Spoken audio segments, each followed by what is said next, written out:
Hello everyone, welcome back to Arsenal Pass. It is Hayden here, and today a Dash deck tech, a Nationals winning deck list. Not in the hands of me, unfortunately. I did make top 4 at Australian Nationals playing Dash Inventor Extraordinaire, but my good buddy and testing partner Dan McKay went all the way with the same 80 at New Zealand Nationals. We tested together for the season. We put this deck together. We had 2 other friends who were testing with us as well, Tom Dowling, Mr. IO on IE, I know, and David Marshall on this deck as well. But ultimately, Dan takes out New Zealand Nationals. I got bested in the semi-finals against now Australian National Champion Zach Gardner. Shout out to Zach for going all the way and doing an amazing job at Australian Nationals this past weekend. Also, just an awesome dude. But yeah, top 4, first place, I think says a lot for this deck of the 4 players that were playing it. And I think we put a lot of work and effort into this list. And honestly, I kind of sat about a month ago as a bit of background to this deck anyway, and I've got a bit of a soft spot for Dash, but I just thought the meta was looking pretty good for Dash. We looked at things like Prism to start with for Nationals. We looked at Enigma very briefly.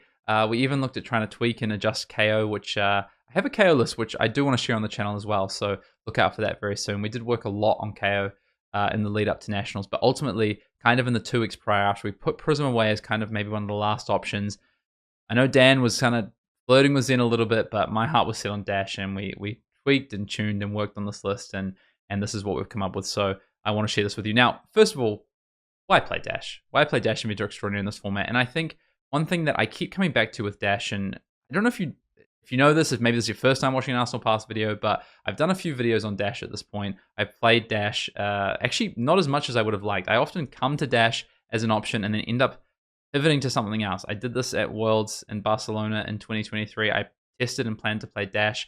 I ended up defaulting back to Dromai and regretted it, to be honest. I tested Dash for Pro Tour number 1 and ended up playing Kano. I have played Dash in a couple of events, but mostly Pro Quest, Road to Nationals, things like this. Never at something like a national championship, a calling, or a Pro Tour. And finally got to do it maybe for the last time ever for this national season. Now, the reason to play Dash is that it's super powerful. You have some of the most okay, I'm going to take a step back. What I like to look at when it comes to deciding on a deck is what are your power cards and what is your consistency. Those are the 2 things that I want to find out. Now, consistency is going to come from your blues and repetition of game plan. I think Dash has that. You have good blues in the form of your items, which I'll talk about, and also in the fact that you have redundancy with your boost cards being your blue cards as well. And then also you have consistency because all your cards have go again. Now, that does come at the cost of your deck as a resource, but we don't have to worry about that. That's another matter to worry about. But the consistency is definitely there with your resource base. And you have a decent amount of replaceability with your red power cards as well. And the fact that they're also boost cards that get go again. Obviously, you have specific ones like High Octane and Maximum Velocity. But for the most part, you have these other cards that are kind of replacement level. And special shout out to Pulse Wave Harpoon. This card is a disruptor in this format right now, is really, really strong. So that's kind of, I think, the main reason to play it. And then you have this one card, which you're going to hear me talk a lot about in this video. Like a Genius, this card is so strong because of the fact you can go and find all these items, but also because it replaces itself by drawing a card if you've boosted in that turn, which you're always going to do. So Spark of Genius is just very, very powerful. So the reasons to play Dash right now, the consistency and the power, and then it actually just has the most damage over a 4 to 5 turn game than any deck right now. You might be thinking, surely that's Zen, right? Zen has definitely the biggest single turn output availability in the game right now, and it can even do it potentially twice. Dash can do it more than that. It doesn't need to use its equipment as a resource for that, other than things like Tekla Foundry Hut to gain your resources, which is repetitive. Sometimes Achilles Accelerator, but for the most part, it's going to use its deck as a resource and going to use some of these really, really powerful cards to set up some absolutely massive turns, 25 to 35 damage turns pretty easily and pretty repetitively. Now, don't get me wrong, Dash definitely has its downsides. It has all the variants you could expect with other decks in the meta right now. You draw your all reds, you draw your all blues, or you boost away all your powerful red cards. Not immune to the variants, but the power level is there, I think, to offset it, plus the consistency from your resource and your red cards. We're going to get into this deck tech and talk about exactly why I think you should be playing Dash in this meta right now and all the pieces to this deck and how I'm looking at the different matchups and different setups. But first of all, if you're enjoying what we're doing here at Arsenal Pass, make sure to give us a like on this video, give us a sub, we're close to 7,000 subscribers, and drop a comment, let us know what you think of this video, what you think of Dash, what you think of things like Tekla Pounder, Induction Chamber, and Hanabi Blaster, because we've been loving them. Now laid out in front of us, we have what is basically the core of this boost Dash deck, and that's what it is. It's really all about boosting. You can kind of see from left to right, I've kind of grouped these into different cards, and we'll just talk through them, plus some of the options and where some of the more plug-and-play sideboard pieces come into it, or where you chop and change different things for different considerations. And really, it's all about trying to keep as clean a 60 as possible, but there is some exceptions to that where we do play more than 60 cards because we are using our deck as a resource, like we talked about earlier. The deck can definitely fatigue, and it's important to make sure that some of those matchups, what you're actually bringing in as additional cards are impactful cards to basically increase the density of your deck or make sure you maintain ratios between your blues, items, power cards as you go along. So on the left-hand side here is our blue cards. We play a bunch of blue, 15 blue boost cards. Yes, 15 blue boost cards really, including T-Bone. As talked about at the top of this video, this is a 9 T-Bone deck. So T-Bone is pretty important in this meta right now. I think it gets a little bit less important as we kind of head through. People are expecting dash T-Bones. We've seen some people try and respond to this, with these kind of non-blade break equipment in the Zen decks, for instance. But it's pretty low cost to play blue T-Bone, and the rest of the blues are your next best options. And basically the reason you're doing that is for some of your power cards down here. You want as many of the cards in your deck as possible to be interchangeable when you power hands, and the power hands require you to boost. So you basically want to make sure that anytime you draw into your power cards, kind of have the cards that you want to go with it, which is generally not your items and these magnetic shockwaves. So the magnetic shockwaves, you're often going to be playing 2 of them for blue count, but actually there's times, you might have seen the yellow throttles that are in this deck as well. There's times where actually you can drop down on blues, play some more just pure gas, kind of make sure that you, again, when you draw into these power hands, you don't have to worry about things like magnetic shockwave or additional Tickler Pounders that are kind of floating around your deck that you don't want to see. So that's kind of what that looks like. Magnetic Shockwave, quite good in this meta right now, really strong into Zen. Early on, the one thing people, I think, get a little bit tricked with this card is that they play for this card in the Zen matchup. Yes, it's great to destroy their equipment and take away all their equipment, but if you don't do it early enough, then Magnetic is kind of a wasted opportunity. And often you actually have to go up damage to do it because you have to boost 3 times or boost with a T-Bone. Boost 4 times or boost with a T-Bone plus 2 other cards to make sure that you get all of that equipment without breaking the combat chain, which can be quite difficult. This requires a lot of 0-cost boost cards. So all of the time, Magnetic is a great turn 0, turn 1 play, take 2 to 4 equipment. But later in the game, it's a block 3 or it's a blue resource card. So quite important to know. And then you've got these 6 items, which are really powerful and honestly are kind of the reason to play Dash, I think. The strongest decks, if you've ever listened to the Arsenal Pass podcast, you would hear us talk about consistency and resources and what that kind of means for your deck and how that increases consistency. Blues that are power cards increase your consistency, and having 6 really powerful items in that blue slot do help you improve consistency. Now, yes, they don't block, so you do also lose that in the late game when it comes down to it, but the fact that these are powerful early game draws, turn 0 plays, for instance, even turn 1 plays, or targets off Spark of Genius are really important. So a lot of the matchups you're going to be starting a Tickler Pounder. That is basically the core of this deck. It is an aggressive deck at its heart. Now into the matchups where you can do fatigue, or it's going to be a bit more of a slowy, grindier matchup where you're trying to set up big turns and making sure you can chip in between, you're going to play Induction Chamber.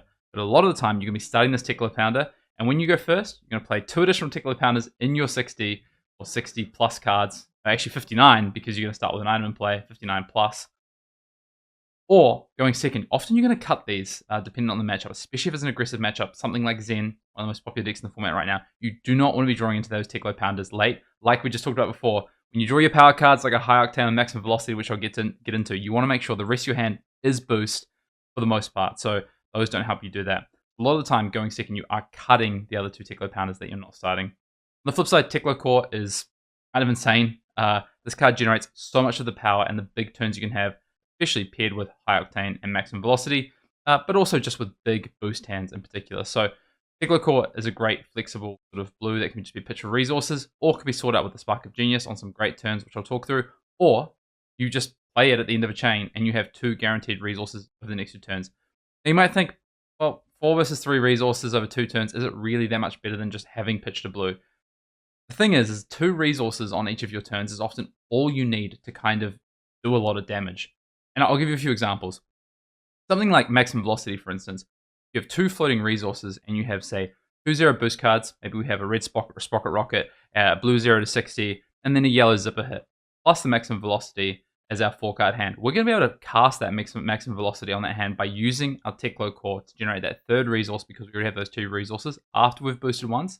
And all of a sudden you're coming in for 3, 7, 9, 19 damage off your 4-card hand, which is just absolutely massive about it. So other hands include maybe potentially having Chamber as your starting item, and you have those 2 resources off Teklo. If you play multiple 0 costs, maybe potentially you block with your red throttle and you keep 2 0 costs and a 1 cost card. 1 cost card for the arsenal, 2 0 cost cards, boost, come in, Teklo Foundry Heart again, get 3 resources, attack with pistol, go again, attack with pistol, thanks to those 3 resources. 1 for chamber, 2 for the pistol. So 2 resources is a really important number for this deck, and that's why Teklo core is so strong. And honestly, this deck with its big power turns is built around abusing Teklo core, Teklo Pounder, Teklo Foundry Heart, and then these 6 cards, High Octane, Maximum Velocity, and the rest of the cards are just the things that enable you to do that for the most part. Talk through some of the other yellows quickly. You've got more copies of 0 to 60, Zipper Hit, they're just the best yellows, and you do want some flexibility between having some yellows in the deck, but also, basically 0 to 60 is the best on the best 0 cost card after red 0 to 60, because it attacks a 3, same with Zipper Hit to a degree. We've got Underloop, which is in the deck, which we'll talk about, but Zipper Hit pitches for yellow, so it's just a better card. Then you come over to the right-hand side here. You've got these 0 cost cards. T-Bone, of course, for that T-Bone item destruction plan, which is really strong. Sprocket Rocket is kind of the next best 0 cost red, or in fact, just the next best 0 cost. Sometimes can be that 4, get that additional 1. It's not going to happen very often. In my last round, or second to last round of Swiss at Nationals, Australian Nationals, my winning in for top 8, I actually hit 2 Sprocket Rockets in that game against Prism, which was kind of insane, but usually it's not going to happen like that. But these cards, 0 costs, which just help you interact the best as possible with maximum velocity and high octane. That's why we're quite high. We play T-Bone's basically main deck because you almost always want them for access to a amount of 0 costs. And often when you play more than 59 cards or 60 minus your item that you start with, you actually want to make sure you keep your ratio of 0 costs. So I liked having those 9 0 costs there. Come down here, Twin Drive. That double boost effect, that's going to get you 2 action points on High Octane, or 2 additional action points on High Octane.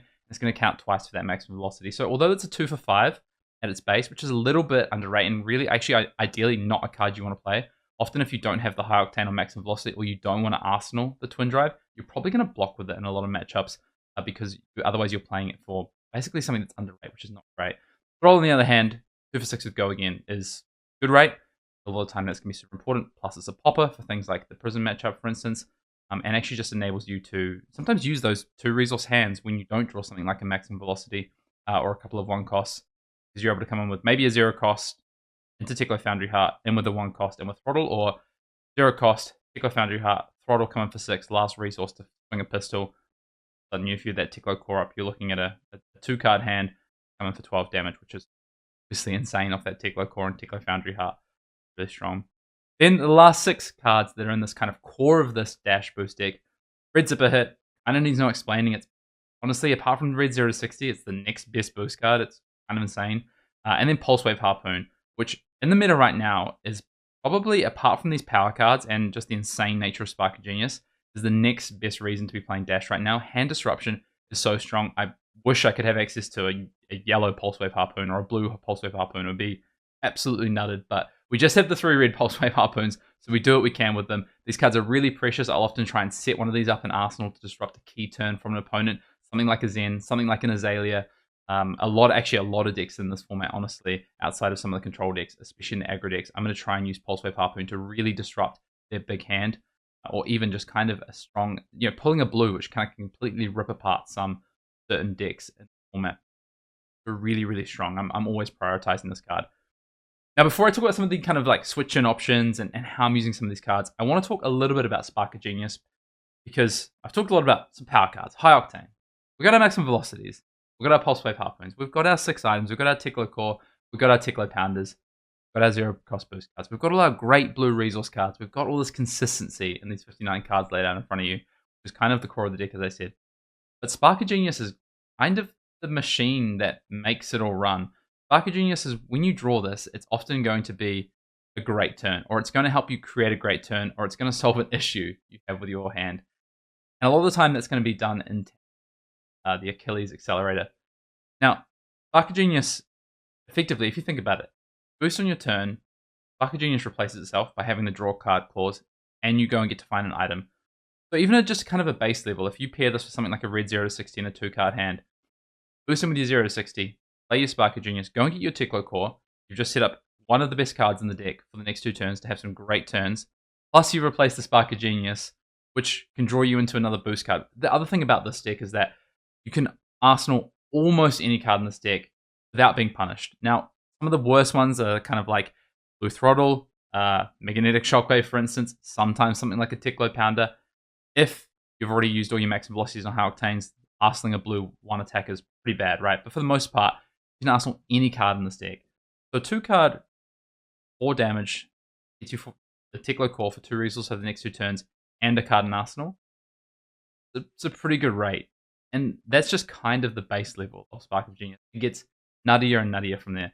If you're able to pair a Spark of Genius with a high octane turn, you can go pretty crazy. And what often that'll look like is slamming down your high octane, pitching your blue, play your high octane, boost him with your first card. Now we're up to 2 action points, right? After I go again. We don't even have to worry about Achilles Accelerator this time. We get to play Spark of Genius, go and get our Tickler Core, maybe even our Tickler Pounder, depending on how many blues we have in hand. Under the flexibility again of Spark of Genius, get into play, and then still have our action point to continue our turn in whatever way we want. Some of the kind of crazy hands you can do with this is play double Tickler Pounder in a turn, for instance, and set up a really big kind of next 3 turns. I often like doing this against like Victor, for instance. Enigma, I love doing that. Or we go and find the Tickler Pounder and immediately boost him with another card and start to get the value off that Tickler Pounder. What effectively we've turned Spark of Genius into a 1 blue, because we could use Tickler Foundry to get the 4th resource. Tickler Pounder play that also replaces itself. It's so much value. Spark of Genius is honestly probably one of the best tutor effects, if not. Lessons in Love is pretty crazy, but it's one of the best tutor effects in Flesh and Blood, I think, and that's kind of what those turns could look like. So I could go on and on and on about Spark of Genius and how insane this card is. Cards like High Octane, but the last one I'll just kind of talk about is the Achilles Accelerator. When I'm playing this deck, here's a hot tip.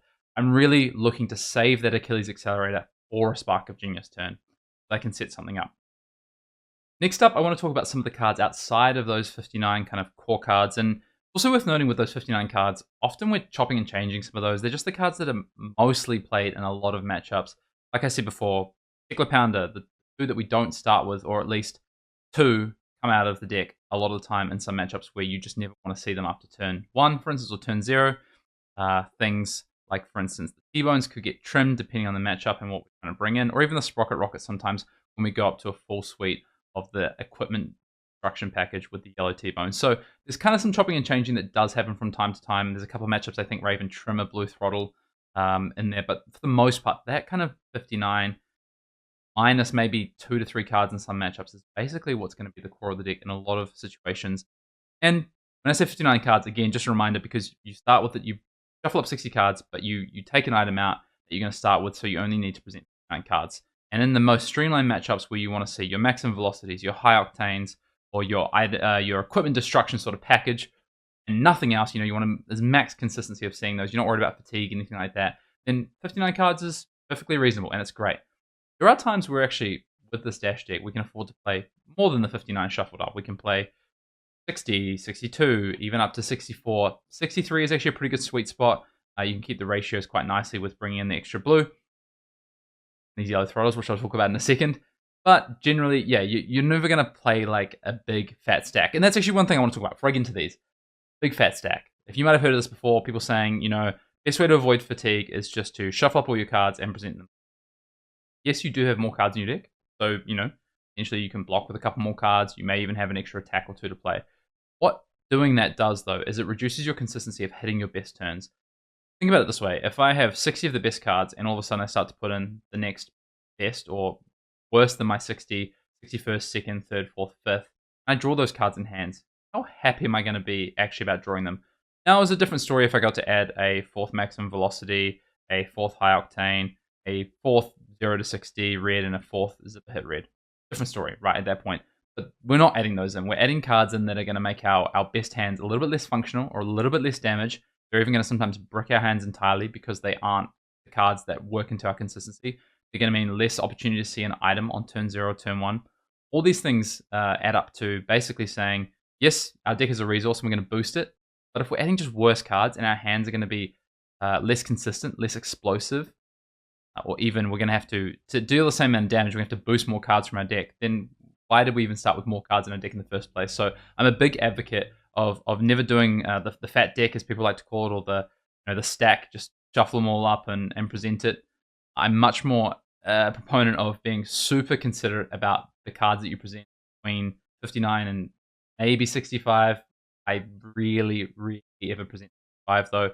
And I'm a big proponent of just thinking of the reasons why you're doing that if you're going more than 59 cards. So let's talk about some of these cards that aren't in that kind of real core that I just talked about before. We'll start with the easy one, Yellow T-Bone. Basically, this is for when you're going to 9 T-Bone, and Magnetic Shockwave is going to be a part of this as well. You're going to go in with this, and you're basically looking to destroy equipment. Now, I think this might change as we kind of move past this national season, or at least this week of nationals. Dash made the finals at UK, obviously just won a New Zealand nationals in the hands of testing partner Dan McKay. And, making this video, I think people are going to see more of this and be a bit more prepared for it. Side in things like their Arcane Boots, which actually, I think the Arcane Boots is okay. Any more than that is honestly terrible. And if you are getting your opponent to side in 2 equipment that don't do anything in the game and lose them not only defensive value, but offensive value as well, that Tiger can be worth up to 5 damage. That Shuko can be worth 5 damage as well with the triggers plus the defensive value, and even potentially stopping an on-hit effect or something as well. For us, actually, not so much to dash, but you get the point. It's a lot of value. So honestly, at some point, maybe these Yellow T-Bones aren't even necessary, and maybe the 3rd Magnetic Shockwave isn't even necessary. The best Magnetic Shockwave turns are basically turn 0 or turn 1 a lot of the time anyway, and same with T-Bone is kind of like turn 0 to turn 2.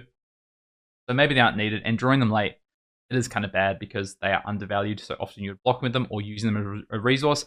At least the yellows are decent resources in a lot of hands, but first time it bricks your max velocity turn, because it's not a blue, you'll definitely remember it. That's for sure. So that's what those cards are there for though. Anyway, I'll talk about the Yellow Throttles. The Yellow Throttles were a massive overperformer in the weekend, and something that kind of came into the list as we tested into things like Enigma and Prism, and basically decks where I wanted to play more than 60 cards. I started to find that I didn't necessarily want an extra red boost card, and I definitely didn't want an extra blue resource card where if I drew 2 to 3 blues in a hand, it just did nothing. What I actually wanted was a card that had a high damage threshold, so it costed more so I could dump blues into it or dump resources into it in a heavy resource hand.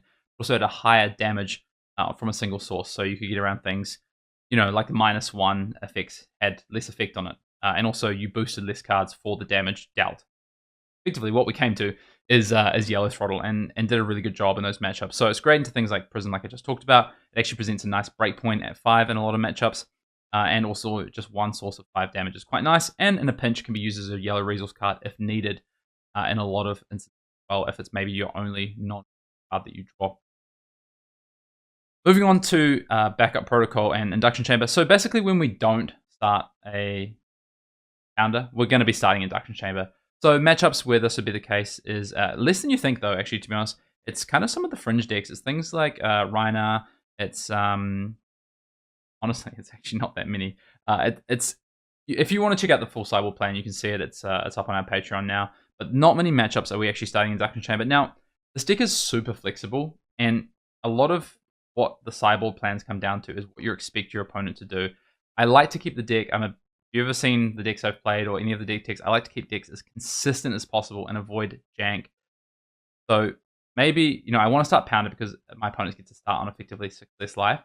But there's going to be matchups where that 6 life as a percentage of the game and blocking damage and things that happen is going to be a lot less impactful. And that's where Induction Chamber is going to get more than the 6 value. And that's the time I want to play Induction Chamber. It's actually not when I think, a lot of people say, you play Induction Chamber against fatigue matchups. It's actually not true, I don't think, strictly speaking, because I only want to play Induction Chamber if it's going to get more value than Pounder. If I go into the Fatigue matchup and my Induction Chamber still doesn't get value than my Pounder, then I should have just started Pounder because I don't have to dump as many resources into things to make the Induction Chamber work.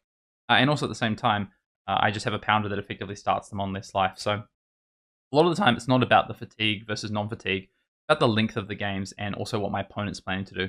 If my opponent is planning to kind of try and slow the game down and disrupt me, then Induction Chamber does become a lot more relevant because my Pounder damage might not actually get through. And also, if they're kind of trying to pair Disruption into Fatigue, then that's where Chamber can be a lot more relevant. So A lot of the time, actually, some of the most effective plans against dash is not fatigue as plan A. It's fatigue is kind of the result of the end game, where they kind of grind you, they present you on hit effects, and then they get to the end game, and effectively they can see that you don't have enough damage, and then they can fatigue you out from there. If they go for fatigue from the off, you as the dash have all the kind of initiative to set up the hands the way you want to, get the right things into arsenal. Whereas if you're forced to play a trading game where you just have to boost and you boost the wrong cards and you kind of get to a point where your opponent can go, actually, I know how much is damage left in your deck because I can see your banish, I can see your graveyard, I know what important cards you have left, then they can decide to go to fatigue from there. And if you don't have something like Induction Chamber at that point, you can make sure you can turn a blue into damage and keep presenting multiple attacks, your resources, then you can be in trouble. So Chamber definitely has a spot in the deck, but it's usually kind of a sideboard option. It's a plan B, honestly. There are some matchups where I actually opt to play the Induction Chamber in the deck, but start Pounder. And this is kind of a hedge. I've hedged against Prism for things like this before, but it's honestly not my favorite thing to do. I'd rather start the Pounder and keep my deck as consistent as possible. Backup Protocol is kind of an item that allows you to have damage in your deck, though. It can go and find you a maximum velocity. It can go and find you something like a 0 to 60 on a key turn, where you have extra resources to be able to create action points, something like a Arctane potentially, but turn your resources into extra value. So Backup Protocol, again, a sideboard card where I'm bringing it in where I'm a little bit worried about my damage density, but I don't want to be starting Induction Chamber. Our plan I'll talk about in a second with Hanabi Blaster. This is a really important card there for that extra damage. And then lastly, of the non-equipment and weapon cards, Underloop. Underloop, again, like Throttle, was a great piece for this past weekend, I think. Again, coming into matchups where either we want to take some of the zero costs out, where our maximum velocity turns and high octane turns are still really important, but we're able to set them up and craft them a little bit more. And rather than having a 0 for 3, because we do have a lot of 0 for 3s in the deck, what we actually want is another breakpoint at 4. Potentially something that threatens, another way to keep density of red cards and just cards in general in our deck in Underloop. And also, we don't necessarily need the 0 cost because we're not trying to be as efficient with our resources. So that's where Underloop comes in. And so sometimes it's replacing 0 cost in the deck. Sometimes it's additional when we're playing extra cards. But all in all, this card has been very, very good and kind of surprised me about actually how good and how versatile Underloop is in a lot of matchups. Now, with all that said, I want to talk about some of the sideboard equipment. Well, sorry, just the equipment in general. Ticklo Plasma Pistol is going to be the weapon that we start majority of the time. But Hanabi Blaster, we are going to play against Enigma. And this is kind of the tech or the spice, if you want to call it, that we arrived at for Nationals. Big shout out to Dr. Dan McKay. We were playing Pistol into Enigma, banging our head against a brick wall. We could not figure that matchup out. It felt absolutely unwinnable. We were like, maybe we try Teleshar, and eventually we landed it. Let's go back to the well. Let's go back to an old favorite of mine. Let's get on Hanabi Blaster. Let's get these high octanes out of here because they absolutely suck into Dense Blue Mist and Footsteps. And let's play Hanabi Blaster. Let's just go for it. Let's just go for the damage. And we were able to find that we're presenting a lot of damage, big numbers, triple damage numbers over the game that Enigma can't keep out. And that's if they're playing, a full sort of version. If they're not set up for that, then completely run them over with something like Hanabi Blaster, which is fantastic. My tip on Hanabi Blaster though is make sure you use those counters wisely. So I like to only use those counters when it's going to be a definite 5 damage, or I'll even save maybe on 3 counters.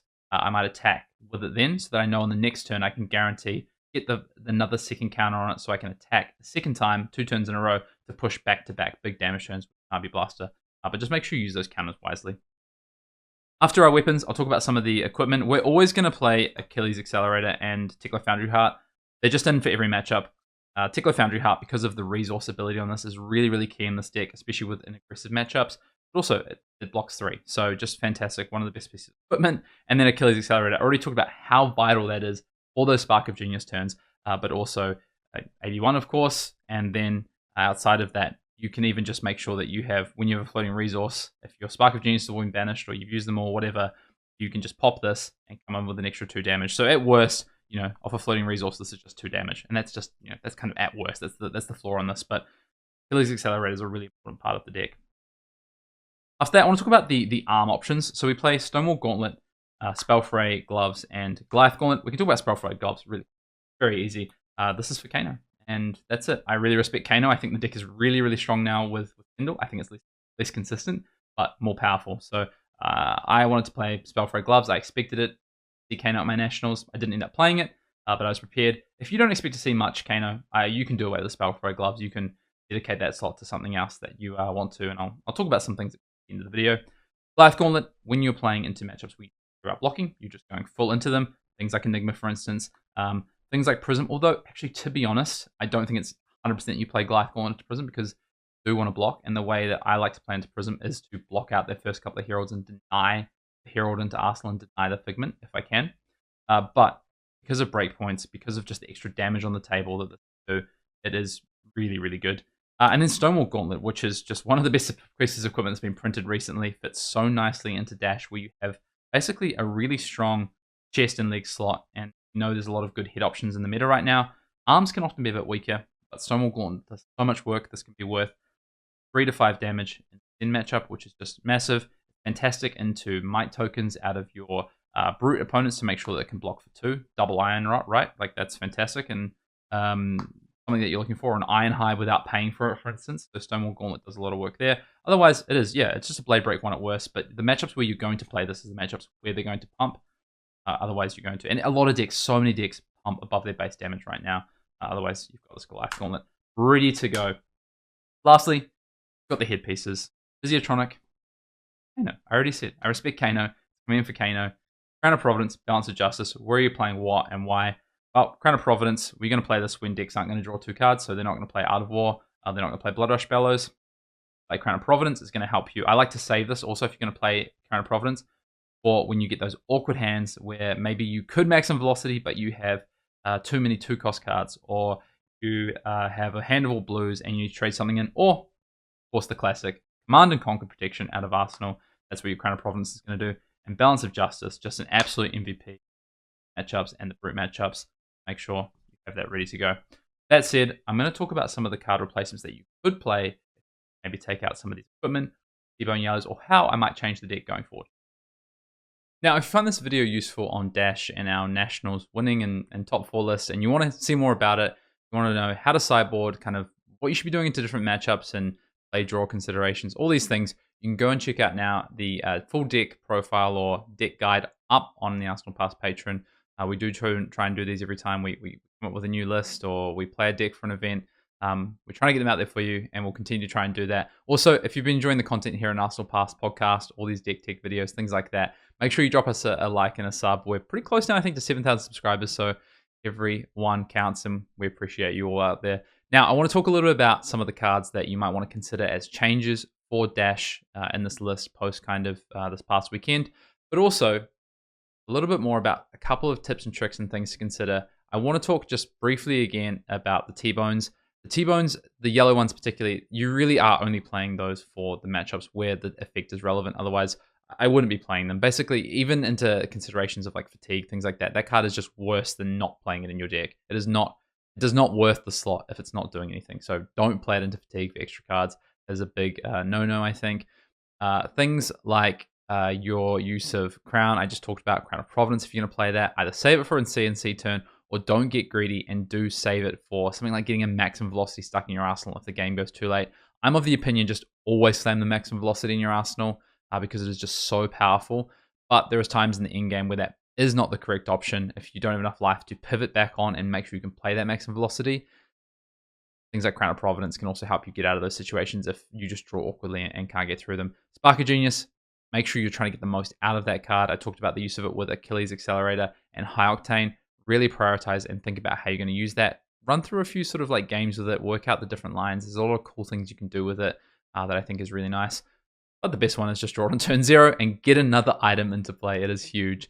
Other things to consider is just kind of when to play the throttles and under loops and when to trim back on 0 costs. And that's kind of a little bit contextual to the matchup.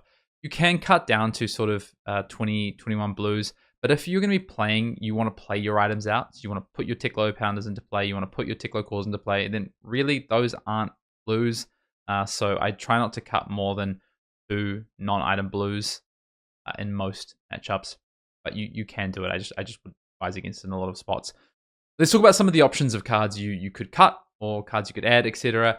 And I already said, potentially you don't want to play Spellthrower Gloves. That's fine. You don't have to play that card. Yellow T-Bones, they get a lot less value after this weekend and might not be the right options. Maybe you want to cut a third Magnetic Shockwave. You can replace it with a blue boost card or a different colored boost card. to shore up kind of the match, then there are some options you can look at. Now, one of the kind of key matchups we just talked about is kind of Enigma, and if Enigma continues to kind of be a presence in the format and something you're worried about, I think actually the third Yellow Throttle is a really good option for that sideboard slot. You could definitely have that for that matchup. You could also play a second backup protocol red. I just find this a lot less consistent and a little bit dodgy. Oh, also one thing I didn't talk about when it comes to backup protocol red is Spark of Genius plays.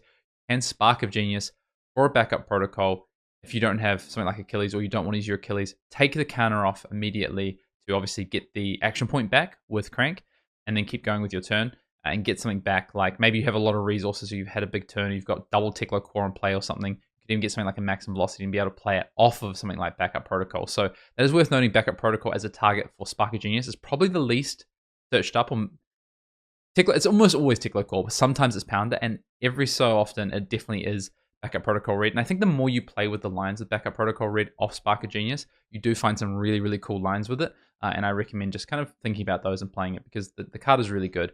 But in terms of playing 2, if you ever draw 2, it's really bad. Sometimes drawing it at the wrong time is absolutely terrible, especially early. So I don't like playing a second Backup Protocol red, but the option is on the table. You could play an additional popper for the Prism matchup if you're worried about that. We toyed around with Demolition Protocol, but I honestly think that a popper that isn't effective if you don't use it as a popper is really bad, and Maximum Velocity and Red Throttle are just the 2 best cards in that situation. You could potentially play Payload, but it's a 6, and actually what you really want is ways to pop Herald of Triumph. So you could play Demolition Protocol. I would not recommend playing more than 1. Again, if you ever draw 2, or you draw those in hands where you need to see something like a boost card, it is absolutely terrible. There is also an avenue where potentially you play Expedite red as other ways to go down more 0-cost boost cards and just go absolutely balls to the wall aggro and look at that. But I think with the underloops, you've got that already, and you don't need additional 0-cost. Blue Expedite, though, could be a replacement for Magnetic Shockwaves or additional blues if you do feel like you need those. I wouldn't really look at additional induction chambers. I think Purifiers are kind of off the table right now. I don't think that plan is even good into Guardian right now. And so I'm not even going to talk about or recommend those things. Overblast. Overblast is actually a card we tried a one-off as almost like a 4th Maximum Velocity. My problem with this card is basically often you want to be able to break the chain to use your Teklo Foundry Heart unless you played more 0-costs, and at that point, I just don't think it's worth it. So Overblast all the time is a 2-cost 7 attack, which is slightly better than something like a Throttle, except for the fact that it doesn't have Go Again, and so you can't utilize something like the attack off your pistol, and also into matchups like Enigma, where I was actually more excited about something like Overblast. It doesn't add a counter to your Hanabi Blasters, so I'm out on Overblast. Defense reactions and non-mech cards I don't like, so I wouldn't bother playing them. Adaptive Plating you could play, but I think you only want it into matchups where they don't pump, so Stonewall Gauntlet isn't good, and you don't want to play Goliath Gauntlet, but it is an option. And then BIOS Update. I know former Australian National Champion and Calling Champion Sam Sutherland, absolute Dash aficionado, is big on BIOS Update, and he was playing that plan into, I believe, Enigma. So BIOS Update might be an option if you're going to cut high octanes in that matchup. Well, I think he was actually playing them to new. Sorry, he was playing BIOS Update into new, cutting maximum velocities, but I don't like that. The new matchup, I think you just go, here, I'm a big damage deck. Do you have the disruption on the right turns, or do you not? And I think a perfect example is go back and watch the semifinals of the New Zealand Nationals, where Dan McKay literally does that into his new opponent.